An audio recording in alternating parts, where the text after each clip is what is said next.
Remember Auntie Folake and Zara from our last story? The evil stepmother and stepsister who tried to destroy Amara's happiness? Well, what I didn't tell you was what happened to the Juju man they visited in the mountains. And trust me, when you hear this story about spiritual warfare, divine protection, and karma coming full circle, you'll never mess with innocent people again. This is the untold chapter that will make you believe in divine justice. His name was Mallam Salifu, and for 30 years, he had been the most feared spiritual consultant in the northern mountains of Ghana. Kings consulted him, politicians paid him millions, desperate people climbed treacherous paths to his cave seeking revenge, love potions, and protection charms. But Mallam Salifu had one unbreakable rule: never harm pure hearts. The spirits he served were ancient and powerful, but they demanded balance. Help evil people destroy good people, and the evil would come back to you 7 times stronger. On that fateful night when Auntie Folake and Zara climbed to his mountain hideout, Mallam Salifu knew immediately they brought trouble. Their auras were black with jealousy and hatred. "We want you to destroy a girl," Auntie Folake said, placing a thick bundle of sadies on his wooden table. "Make her sick, make her ugly, make the man who loves her forget her and love my daughter instead." Mallam Salifu looked at the money, then at their faces. Something deep in his spirit told him to refuse. But then Zara opened her purse and pulled out something that made his eyes widen with greed. A solid gold bracelet worth more than he'd earned in 5 years. "This is just the beginning," she said seductively. "If you succeed, there's much more where this came from." And in that moment of weakness, Mallam Salifu made the biggest mistake of his life. He said yes. That night, as storm clouds gathered over the mountains, Mallam Salifu prepared the most powerful destruction ritual he knew. He lit 7 black candles in a circle, burned bitter herbs that filled his cave with acrid smoke, and called upon the darkest spirits in his arsenal. "Spirits of confusion and destruction," he chanted, holding up a black powder made from graveyard soil and poison roots. "Let this innocent girl suffer for the crimes of loving well." But as he spoke those words, something unprecedented happened. The candles began to flicker violently. The herbs started burning backward, creating white smoke instead of black. And from somewhere deep in the cave came a voice that wasn't his own. "You dare command us to harm the protected one?" Mallam Salifu's blood ran cold. In 30 years of spiritual practice, he had never heard his spirit speak with such fury. "The protected one?" he whispered. "The girl you seek to harm is covered by the blood of the innocent. She feeds the hungry, shelters the homeless, loves the unloved. You have chosen to attack heaven's daughter." The cave began to shake. Stones fell from the ceiling. The temperature dropped so fast that Mallam Salifu's breath came out in white puffs. "I made a mistake," he screamed. "I'll return their money. I'll refuse the job." But the voice that answered him was not his familiar spirit. It was deeper, older, more terrifying than anything he'd ever encountered. "Too late. The ritual has begun. But since you seek to harm the innocent, the curse shall return to its source sevenfold." As those words echoed through the cave, every candle exploded at once, filling the space with an otherworldly light. When the brightness faded, Mallam Salifu found himself staring at something that made his heart nearly stop beating.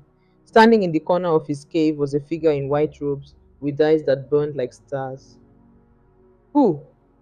Who are you?" Mallam Salifu stammered, falling to his knees. The figure spoke with a voice like rushing wind. I am the guardian assigned to watch over those who show mercy to strangers. The girl you seek to harm fed my lord when he was hungry, clothed him when he was naked, sheltered him when he was homeless. Your lord? The one you know as the beggar she fed. But what you don't know is that every act of kindness to the least of these is an act of kindness to the Most High. Mallam Salifu's eyes widened as understanding crashed over him. You mean Kwame, when he was pretending to be poor, was being tested by heaven itself, and Amara passed every test with flying colors. She is marked for protection, covered by grace, surrounded by angels, and you, foolish man, just declared war on heaven. The angel raised his hand, and suddenly the black powder Mallam Salifu had prepared began to glow with an eerie red light. This curse you created for the innocent will now attach itself to everyone who paid for it. They will receive exactly what they tried to give: confusion, sickness, ugliness of spirit, and ultimately death. But what about me? Mallam Salifu whispered. The angel's expression became stern. You have a choice. What choice? Renounce your dark practices tonight, destroy all your charms and potions, and spend the rest of your life serving the poor, or face the same fate as your clients. Mallam Salifu looked around his cave at 30 years of accumulated power, wealth, and reputation, everything he had built his identity on. How long do I have to decide? The angel pointed toward the cave entrance, where dawn was beginning to break. Until the sun sets tonight. Choose wisely, Mallam Salifu. Heaven is watching. And with that, the figure vanished, leaving behind only the faint scent of frankincense and the weight of an impossible decision. As morning broke over the mountains, Mallam Salifu sat in his cave, staring at the piles of money, the shelves of potions, the artifacts that represented 3 decades of building the most feared spiritual practice in the region. How could he give up everything? But then he remembered the angel's words about Amara being heaven's daughter, and a chill ran down his spine. Around noon, news reached his mountain hideout that made his decision even more urgent. A young boy from the village below came running up the path, breathless with excitement. Mallam! Mallam! Something terrible happened last night. What happened? 2 women died in a car accident coming down from your mountain. They say they were carrying some kind of black powder that scattered everywhere when the car crashed. Mallam Salifu's hands began to shake. Auntie Folek and Zara were dead. The curse had already begun to work, but not on its intended target. The spirits don't make mistakes, he whispered to himself. If they died with the powder, it means. He didn't want to finish that thought. But the boy wasn't finished with his news. And Mallam, there's something else. Strange things are happening in the village. 3 of your regular clients fell sick this morning. One of them started speaking backwards. Another one's hair turned completely white overnight. Mallam Salifu's blood ran cold. The curse was spreading to everyone connected to his dark practices. That's when he realized the truth. The angel hadn't come to threaten him. The angel had come to save him. Every client who had ever paid him to harm innocent people was now in danger. The spiritual backlash was spreading like wildfire, and he was sitting at the center of it all. He looked at the sun, now past its highest point, and calculated how many hours he had left. 6 hours to save his soul. But as he stood up to begin destroying his spiritual arsenal, he heard footsteps on the mountain path. Someone else was climbing toward his cave. Someone who was about to walk straight into the most dangerous spiritual storm in West African history. The footsteps belonged to Chief Adebayo, Kwame's father, accompanied by 2 traditional priests from Kumasi. They had climbed the mountain seeking spiritual protection for the upcoming wedding. Mallam Salifu, Chief Adebayo called out as they reached the cave entrance. We've come to commission protection charms for my son's marriage. Mallam Salifu looked at them in horror. These were good people walking straight into a spiritual minefield. You must leave, he shouted. Now, this place is cursed. The priests exchanged confused glances. Chief Adebayo stepped forward. What do you mean cursed? You're the most powerful spiritual worker in this region. Not anymore, Mallam Salifu said, grabbing his staff and frantically beginning to throw bottles of potions out of the cave. I made a terrible mistake last night. I tried to curse an innocent girl, and now heaven itself is at war with this place. One of the priests, an elderly man named Nana Odomankama, studied Mallam Salifu's face carefully. This innocent girl, what was her name? Amara. She's supposed to marry a man named Kwame. Chief Adebayo gasped. That's my son! Amara is going to be my daughter in law. The pieces clicked together in everyone's mind simultaneously. The spiritual attack on Amara, the protection that had backfired on her enemies, the divine intervention that was now shaking the entire mountain. Nana Odomankoma smiled knowingly. My brother, you just learned why we never attack the children of the Most High. They're not just protected by charms and rituals, they're protected by love itself. Can you help me? Mallam Salifu pleaded. I want to renounce everything and start over, but I don't know how. The old priest looked at the sun, now only 4 hours from setting. There is a way, but it will require you to do something that might be harder than dying. What? You must go to the girl you tried to curse and ask for her forgiveness. Mallam Salifu's face went pale. You mean leave my mountain? Go to the city? Face her in person? Not just face her, Chief Adebayo added, understanding the priest's wisdom. You must confess everything in front of the entire community. Only then would the curse be broken. Mallam Salifu looked around his cave one more time, then made the hardest decision of his life. Let's go. The journey down the mountain was treacherous. They had to move fast because the spiritual backlash was getting stronger. Trees were withering as they passed. Animals were fleeing the area. Even the wind seemed to carry whispers of judgment. By the time they reached Accra, the sun was dangerously low in the sky. At Kwame and Amara's house, the pre-wedding prayers were in full swing.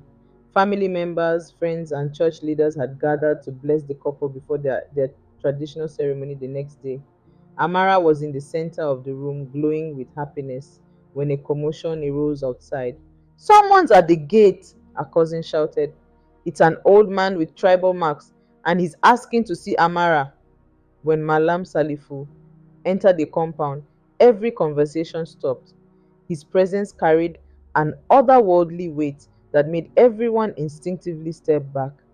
But Amara, protected by her pure heart, stepped forward without fear. Uncle, what can we do for you?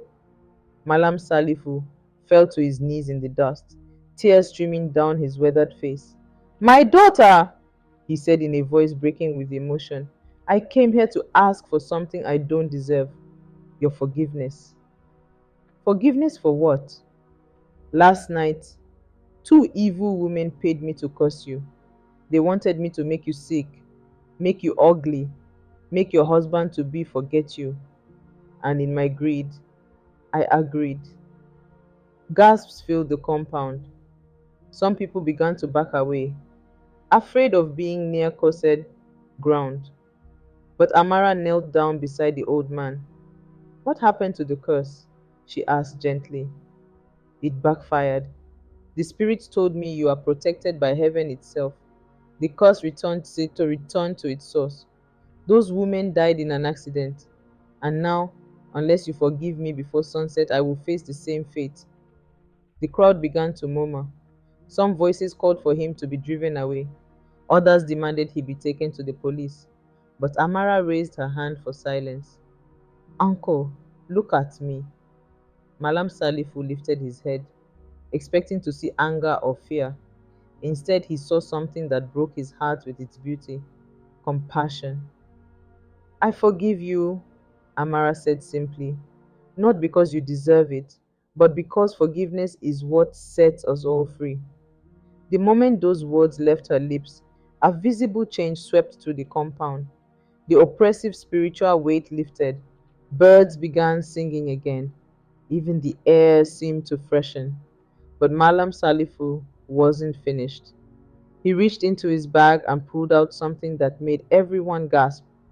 All the money and gold that Auntie Folek and Zara had paid him, somehow recovered from the crash site. This belongs to the family they tried to destroy, he said, placing it at Amara's feet. But there's something else I must tell you. Something about why you were so powerfully protected. What do you mean? Kwame asked, stepping protectively beside his fiancée. Mallam Salifu looked directly at Amara. My daughter, do you remember your dreams as a child? Dreams of angels? Dreams of being chosen for something special? Amara's eyes widened. She had never told anyone about those childhood visions. The spirits revealed something to me last night. Mallam Salifu continued. You are what we call a chosen vessel, someone marked from birth to be a channel of divine love and mercy. That's why every act of kindness you perform carries supernatural weight. I don't understand, Amara whispered. When you fed Kwame thinking he was a beggar, you weren't just feeding a man, you were feeding a test sent by heaven itself, and you passed so perfectly that you triggered divine protection that covers not just you, but everyone you love. Chief Adebayo stepped forward, his voice filled with wonder. Are you saying that my son's decision to test love by becoming poor was orchestrated by forces beyond human understanding? Mallam Salifu confirmed. Some love stories are written in the stars, but yours was written in heaven itself. The entire compound fell silent as the implications sank in. This wasn't just a love story, it was a divine love story, a romance that had been blessed by the creator of the universe. Mama Essie, who had been quietly listening, suddenly began to weep. I always wondered why my daughter was so different, she said through her tears. Even as a baby, she would smile at everyone. Even in poverty, she shared everything. Even in suffering, she forgave everyone. But there's more, Mallam Salifu said, his voice now filled with reverence instead of fear. Your marriage tomorrow isn't just a wedding, it's a covenant that will bless this entire region. Your children will be born with the gift of healing. Your home will become a sanctuary for those in need. Kwame took Amara's hand, both of them overwhelmed by the magnitude of what they were hearing. How do you know all this? Kwame asked. Because before I descended into darkness, I was trained in the ancient prophecies. And you, Amara, match every detail of the prophecy of the Bride of Mercy, the woman who would marry a king in disguise, and together they would bring healing to many nations. The sun was now touching the horizon, painting the sky in shades of gold and crimson. But the most important thing, Mallam Salifu said, struggling to his feet, is that I leave here a different man. Your forgiveness didn't just save my life, it restored my soul. Over the next hour, as the wedding preparations continued around them, something miraculous happened. Mallam Salifu, freed from 30 years of dark spiritual bondage, began to remember who he used to be. I was once a healer, he told Amara quietly.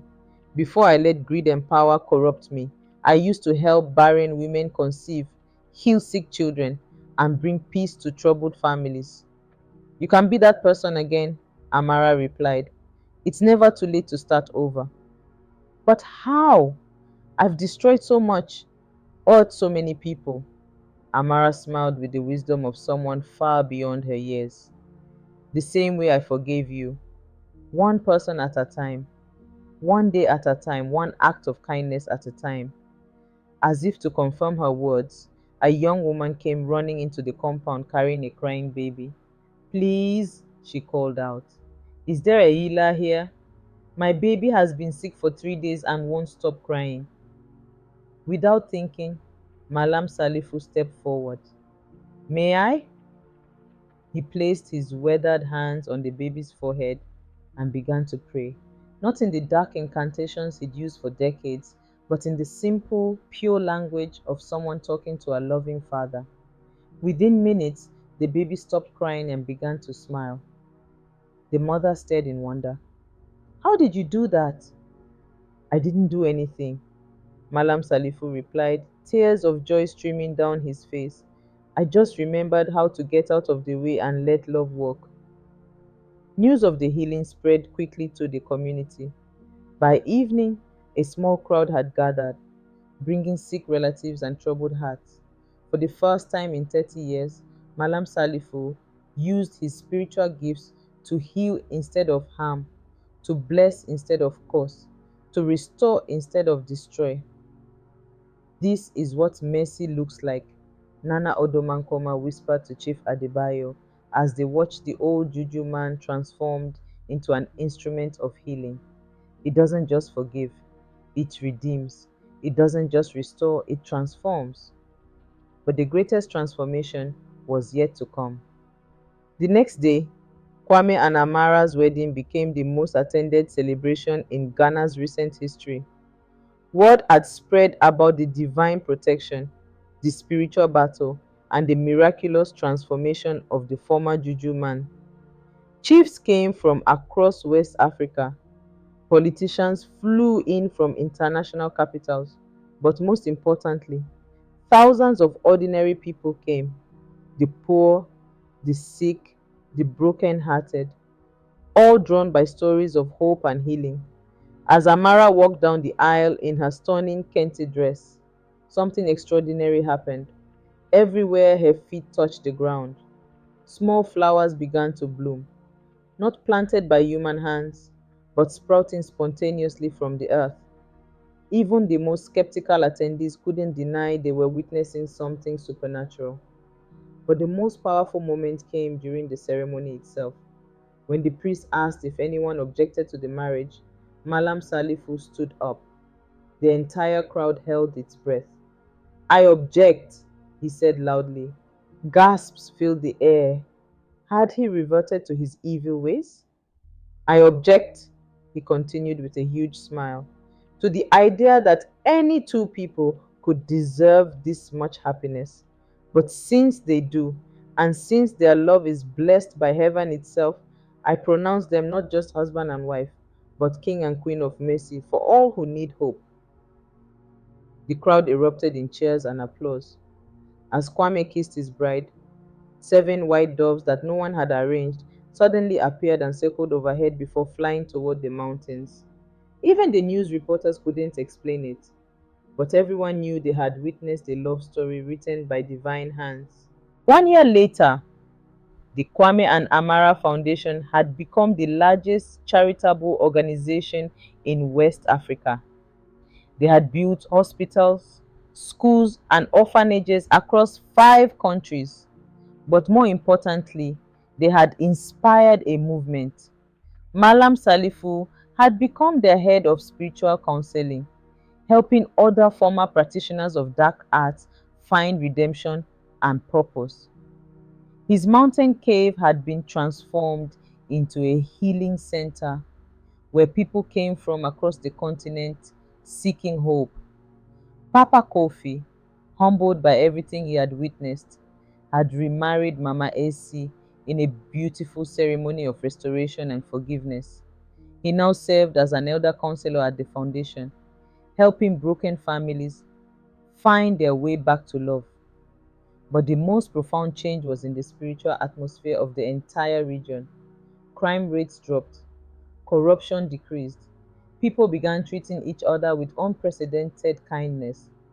It was as if Amara and Kwame's love had created a ripple effect of divine transformation that was spreading across West Africa and beyond. On the first anniversary of their wedding, as they stood on the balcony of their home, looking out over the city they were helping to heal, Kwame asked his wife a question. Do you ever regret that simple decision to feed a hungry beggar? Amara smiled and placed her hand on her growing belly, where their first child was developing. Regret showing mercy? Never. Because mercy doesn't just change the person you show it to, it changes you. It changes your children, it changes the world. And today, their twin daughters, Faith and Grace, are starting to show the same supernatural gifts their mother displayed as a child. They can heal with a touch, bring peace with a smile, and see into people's hearts with wisdom beyond their years. But that's a story for another day. Because what I haven't told you yet is what happened when those twin daughters turned 5 years old and accidentally wandered into the abandoned cave where their mother's enemies once plotted evil. And what they found there would absolutely blow your mind. If you want to hear about the supernatural abilities these children inherited and how they're already changing the world, make sure you're subscribed with notifications on. Don't you dare scroll away without hitting that subscribe button. And tell me in the comments, do you believe in divine protection for those who show mercy? Share this with someone who needs to believe in the power of forgiveness.